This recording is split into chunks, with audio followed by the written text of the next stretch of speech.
is Lou Adler. I've been in the search industry since 1978, and I'm delighted to be with you here in 2014.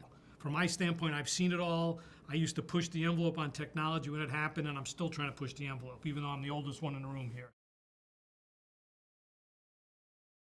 In my mind, the best staffing firms should be tracking referrals per week, per day that their recruiters are getting. I don't know that many are doing that.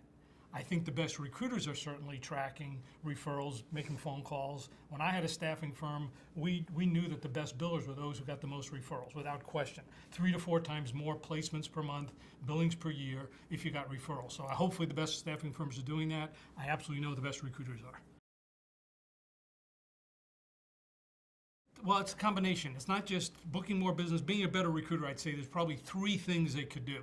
Number 1, really know the job. I mean, if you don't know the job, and that's not just box checking skills, it's what is the work the person really needs to do? Why is that work important to the company? Because you're going to affect a person's life, and the first time a candidate calls you up and says, what's the job about? Don't give some boilerplate. So that's number 1, know the job. Number 2, know the hiring manager.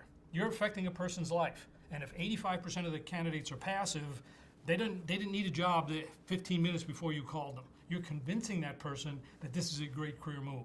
You got to know the job, you have to know the hiring manager. Number 3, don't look at every single candidate you talk to as a placement. It could be a node in a network. The beauty of LinkedIn Recruiter is it's a network of 300 million people. You don't need to find the candidate. You have to find someone who knows the candidate who will give you a referral. They'll then call you back. You already know they're pre-qualified. Now all you have to do is describe that your job is actually a career move. So that to me is what I would say is the essence of a good recruiter. My mind, what a dream job is the difference between what you're doing today and what you're going to be doing tomorrow, next week, and next year.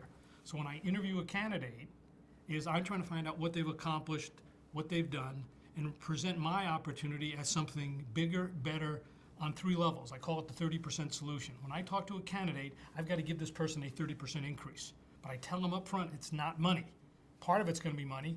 Part of it's going to be, the bigger part is going to be job stretch. It's a bigger job what you're going to be doing the day you start. The even bigger part of that is job growth, what they could become if they do it well. So when you look at a dream job, it combines those things. The question is, please tell me about your most significant accomplishment of all time. A career-defining event. What have you accomplished that if someone spent 10 or 15 or 20 minutes with you, they truly understand what you brought to the table? Now, there's a lot what I've called behavioral fact-finding behind it. When did you do it? Why did you do it? How did you do it? Why did you get chosen? What were the challenges you faced? What were the decisions you had to make? But the idea is really spend 15 or 20 minutes understanding someone's most significant work and then compare that to the job you need to get done. Even more important, you're probably going to have a hiring manager who isn't going to like your candidate, because doesn't have the right degree, not tall enough, didn't look attractive enough, was a little nervous when he went in the interview.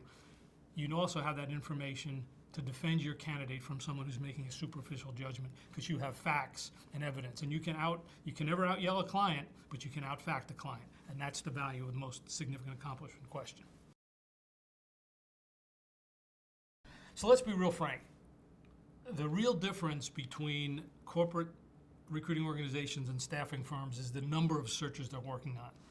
Most corporate recruiters work in 15, 20, sometimes even 25 assignments. From a practical standpoint, all they can really do is replicate or hire people just like they've always hired, which isn't necessarily bad, but their goal is, let's hire people, let's fill jobs, let's minimize mistakes.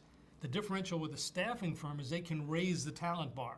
So they have to differentiate their firm on the quality of candidates, but they got to do it, they also got to prove it. And my contention is if you can prove it, if you can get referrals, if you understand real job needs, you can create a career gap, then you can, and it's a different process, it's a slower process, but if you can do that and raise the talent bar, not just replicate it, you have an opportunity to justify the fee.